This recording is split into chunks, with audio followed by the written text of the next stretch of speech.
Okay,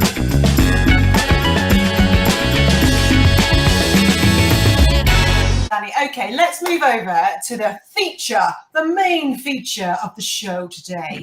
It's all about customer journey mapping, and our very own marketing amazing expert, Vanessa, is going to talk us through what on earth this thing is. I didn't know. What do we do with it? Why do we care? And lots of other lovely stuff. So if you've got any questions about this, please keep them coming in as Vanessa's talking to us and sharing her insights with us. But yeah, listen in. I've got old school ready. Over to you. Tell us what we need to know in 22 minutes. I know. Yeah, there is so much. Now, if I'm going to try and get through this in kind of 15 minutes, but if you want the shorter version, about a year ago, but it's in my featured section on my LinkedIn profile, there is a video of me hula hooping for 3 minutes, telling you all about customer journey mapping. Wow. I remember it. Yeah. So if this is kind of too much and you need a bite size, then I'll tell you to go to my featured section and you'll find me hula hooping on there. I did think about getting the hula hoop and trying to do it for 15 minutes, but I thought. Anyway, customer journey mapping. So I'm going to tell you what it is, why it matters, and then give you some really actionable insight to draw up your own customer journey map. So first of all, what is it? Very simply, it is the journey that your customer makes from finding you. So from being aware of you and being attracted to you, to them taking action, to making you aware of them. Now, you can create a bigger customer journey map, and I think most companies should, to think from that attraction to action to transaction to implementation to advocacy, and then to retention, where they keep coming back and buying more. That's the bigger customer journey map that you should figure out. But I'm going to talk to you today just about that attraction to action, where the customer gets in contact with you and they know you exist and you know they exist and you can do something about it. I'm going to talk to you about it, particularly about B2B, because I think that's where most of the audience here are from.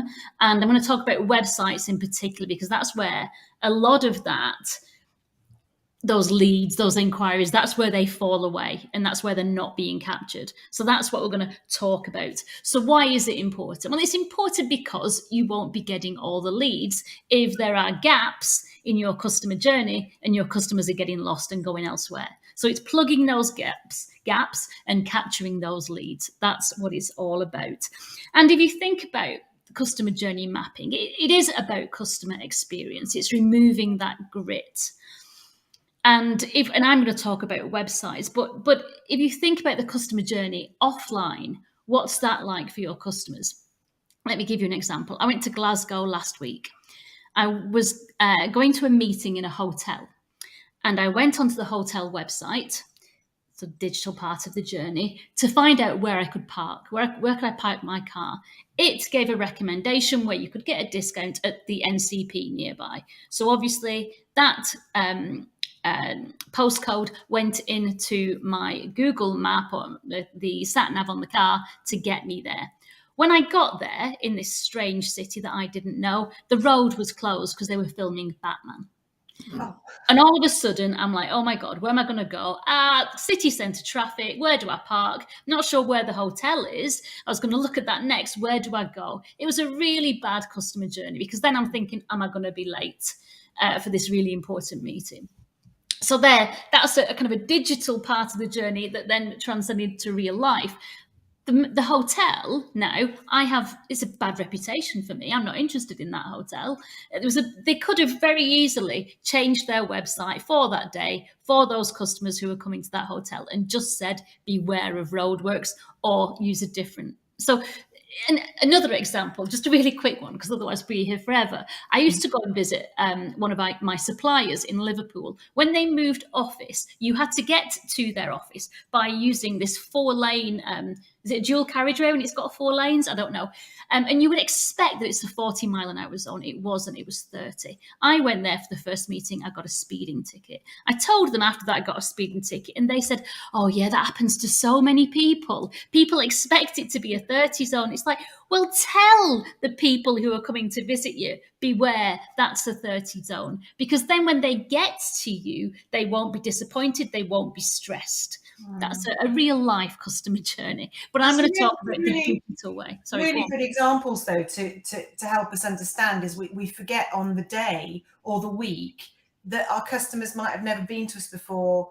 Yep. And if there's a problem with our website or something, or there's a problem, they can't get hold of us, maybe our internet's down because there's no electricity, what do? You know, you've got to... Yeah, good. I like those. I'm in. Okay, so that's the digital to real life version, but we're going to concentrate on the digital today. So we've said what it is. We said why it's important. Now we're going to look at how we create one. Okay, number one, I'm going to number these. It's going to be quick, really simple. You've got to know your customers. Now, you have to think about who your ideal target customers are for your website. And I would say build personas. Don't all jump on me now and say, oh, personas, they're old hat. Does this person have a beard? How many people are in the family? What's his name? Forget that. You can go into that detail if you want, but know specifically who your ideal target customer is, what their pains are, what their difficulties are. If you remember a few weeks ago, we talked about the value proposition, and we looked at that right side of the canvas where we looked at the customer as a whole to understand their difficulties and to pinpoint how we help them. So know their difficulties, know their pain points, know how you help. That's number one, know your customer. Create personas. Number two, know your value proposition. No, you don't have to have the pithy sentence at this point. It's just, why do they come to you? Why do they buy from you? How are you different? And that's really important in creating the messaging that's going to be compelling, that's going to make them inquire. Know your customers, know your value proposition. Number three, and this is the one where a lot of people fail, know the ultimate aim of your website. Is it to attract inquiries? It used to be in the 1990s when we first started creating websites, there were information boards, weren't they? It was a catalogue. Not anymore. It's got to have a focus. It's got to have purpose. And you've got to decide for those key personas, what is the ultimate aim of your website? Is it you want them to phone you? If it is, you've got to have your number there very clear on every page. Is it you want them to book a demo with you? If it is, it's got to be clear there. And this is the whole thing. You've got to make that customer journey so smooth, so easy. People will not search. If that journey is broken and they don't know where they are, they will go off and find a competitor. They'll go and find a journey that's smooth and easy because we're short on time. And this is it. This is why the customer journey is so important now, because customer behavior has changed. We want to inform ourselves. We don't want to be sold to. We want to be able to find the information ourselves and make that decision that we feel is good for us and is a good fit for us. Now, there is another kind of part of customer behavior that's changing again. So don't worry, sales guys, you won't be out of a job. It's not all about marketing anymore. We have to make all that information available. But because all that information is available, sometimes we want to cut to the chase and get someone to give us a demo and to select what information is pertinent to our customer journey. So now it's more about helping and not about selling. But be clear on your ultimate aim for your personas. Okay, that's the foundation. Know your customer, know your value proposition, and be clear on what your purpose is for the website. Once you've got that, now we can start plotting that journey. So take your personas and think about the problems that they've got. Then think about the buying cycle. And I was going to get a picture of this to show you. I've not got one, but take a breath. The buying cycle. Can I just stop it for a second so you can take a breath? We've got quite a few people making some comments, which would be nice to see. Ashley's popped in. Hi, Ashley. He says he's sorry he's late, but he likes her examples. We've got Anna Maria saying, yeah, great, lovely examples. I don't know if you can see. Yeah, there we go. Yeah, lovely examples. From Anna Marie. And we've got from Stephen. Yeah, he's relating hard to your speeding ticket option. Well, every time I then went to visit that company in Liverpool, it was always, I've got to go to their office again. And it was purely because of that speeding ticket. So it's created an association, a bad feeling in the brain, which is, it doesn't make you want to go back there. So clean language engagement with your customer. Absolutely right, Waggy. And I'm just thinking about my website, and now, just having heard what you said, I need to go back and just take some words out, I think. Oh, I don't know. Vanilla Heinemann blue and gold sheet. I don't know what that is. But I learned that buying cycle with spin methodology. So that's how I learned, which is particularly for B2B and for big ticket purchases. But buying psychology doesn't matter whether it's a pair of shoes or it's a big piece of capital equipment. You still go through that cycle.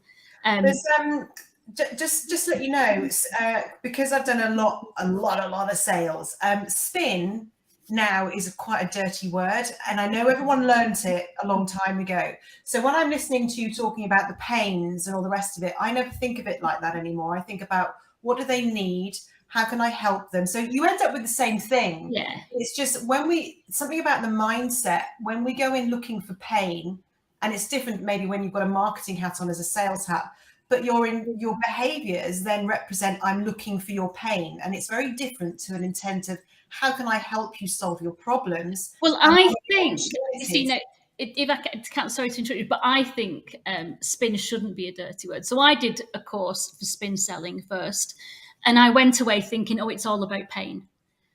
And that's where I kind of started creating my messaging. Then I did the spin for marketing course, and just having that extra time to think about it made me realize that I was looking at the wrong thing. I was looking at the sad face, when actually, when I did it for the second time, I realized the messaging has to be all about the smiley face. It's all about the help and the need. So I absolutely understand where you're coming from. You have to understand the pain to turn it round so that you're giving the customer that smiley face. If you talk about pain, then you become a kind of quite negative and bad news kind of merchant. People don't smile when they see your brand. If you talk about the solution, if you talk about making things easy and making your customer's life easy and the happy side, then you become the brand that gives solutions and are more happy. So I absolutely agree. Do not focus on pain, but be aware of it so that you know what you're bringing and how you're helping.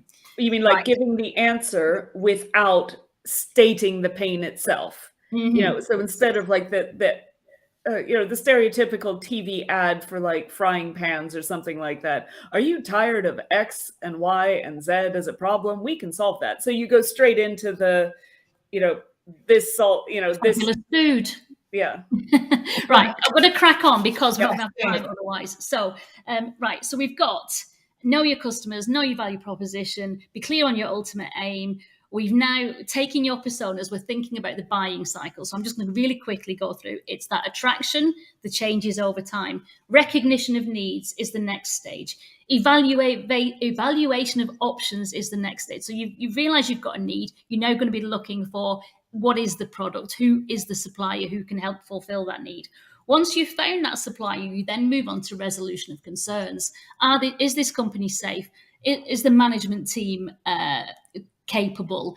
Am I a big fish to them? Am I a small fish to them? What are their ethics? What are their values? And that's the resolution of concerns bit. Are they a good, safe? Are there any kind of testimonials, customer testimonials? Have other people tested them before and has it worked for them? So that's that resolution of concerns bit. And that bit goes straight before the decision. Okay. Now, it isn't linear. People kind of go all over the place. And as I said in a post today, it's not always the person who's got the problem, who's looking for the solution, that's completing that customer journey, because they have to bring other people involved. And so you have to make sure, because what we're going to do next is we're going to list every question that persona needs answering through each stage of the buying cycle. So write them all down. There might be 100, but get them all down there and then keep them, because you can do something else with them, which is great for marketing next. But make a list of all those questions. So if it was a dress, for example, because I know we're talking business to business, I want to know the size. I want to know the material. I want to know the delivery date. I want to know if it's a brand I trust. I want to see reviews to see if other people have bought the dress. Did it fit fit them? Was it uncomfortable? Things like that. All these things. Is it ethical? So to write down all the questions of what somebody might have about your product or service, every single one along the buying cycle that you can think of. Okay, good. Now, focus on those key journeys. Which are the ones that are more important, that are going to deliver the sales that you want and the leads that you want? Okay, now stop. Hang on a second. Before you start plotting this on your website, the journey starts somewhere else. It might be that they've been to a search engine and put a keyword in. So we need to think about that. We need to think about the keywords that you're optimizing your site for, the language that you're using, and where you're going to direct them to on your website. It might not be the homepage. It might be another landing page. But think about where your customers are coming from to get to your homepage. And this is where your value proposition is really important, because you have to give them on your homepage what they expect to see.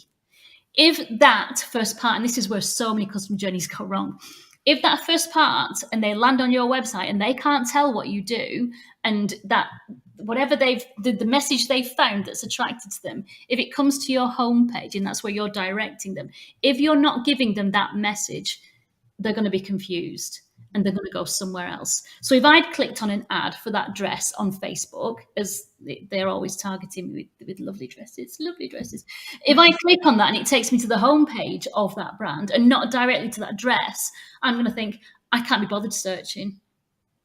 And I'm going to go back to Facebook. So make sure that where you're directing them to is right, and make sure that your homepage really clearly states your value proposition and how you help. Another example of that, I used to work for a foundry machine manufacturer. So big pieces of kit that went into foundries, dirty, gritty places, lots of spark, loads of energy. That manufacturer, the marketing manager at one point thought it was a good idea because it was one of their important parts of the sale. They thought it was a good idea to put a tree and that green, environmentally responsible message as the main part of the homepage. The first, you go to an equipment manufacturer, the first thing you see is a tree in a field. It's the wrong message, because that's resolution of concerns. That's way down in that customer journey.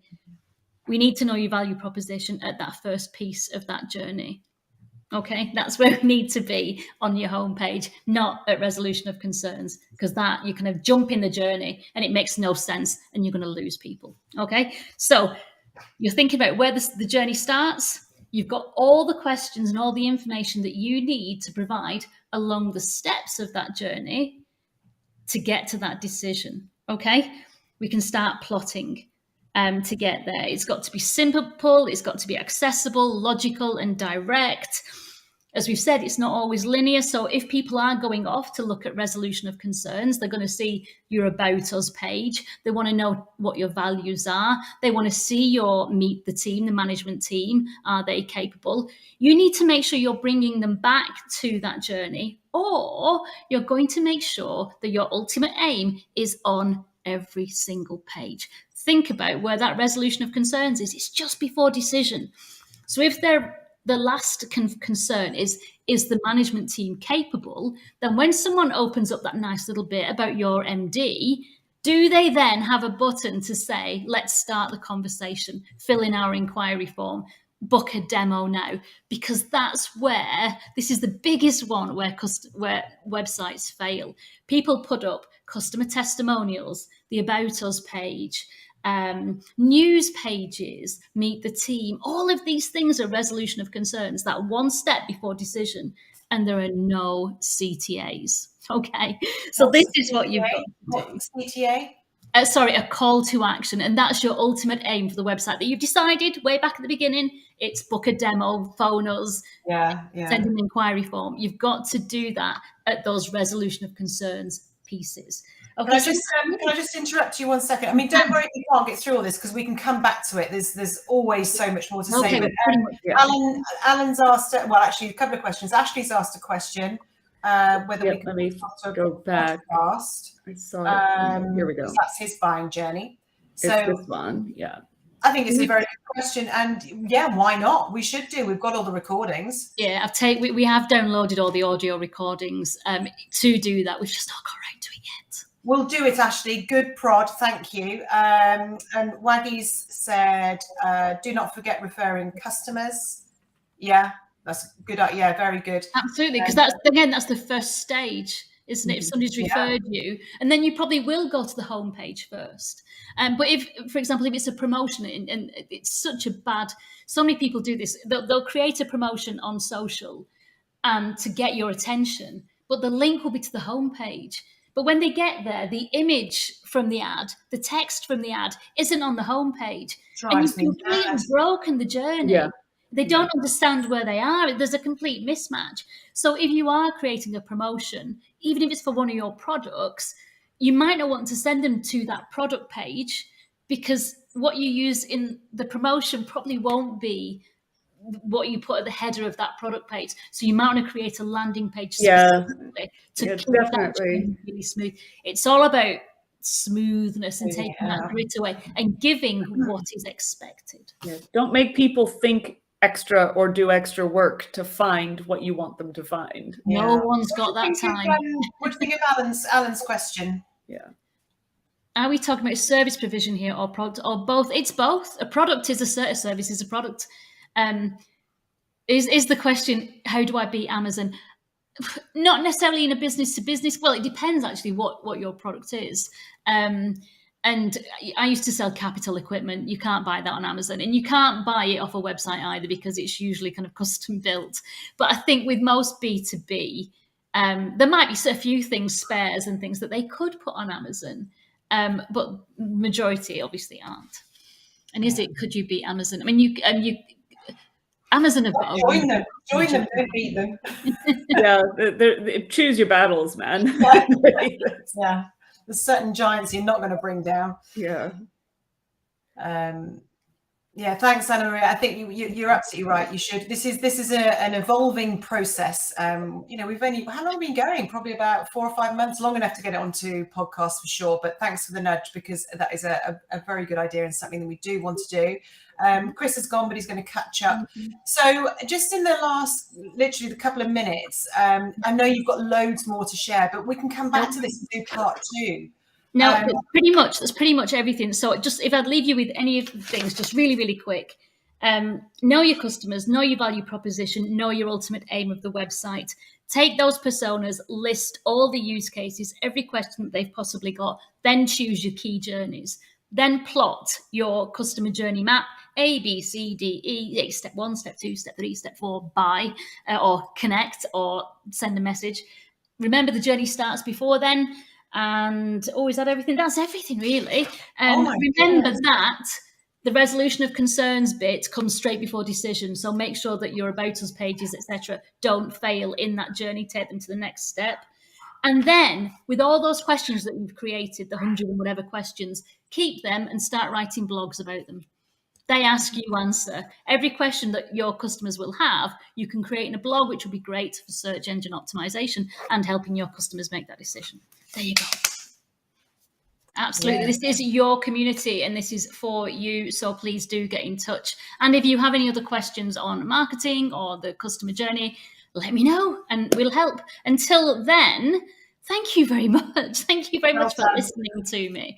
And next week it's Sarah. So we'll see you then. Thank you so much. Thanks all. Have a great week, folks. Have a great week. Bye. Bye.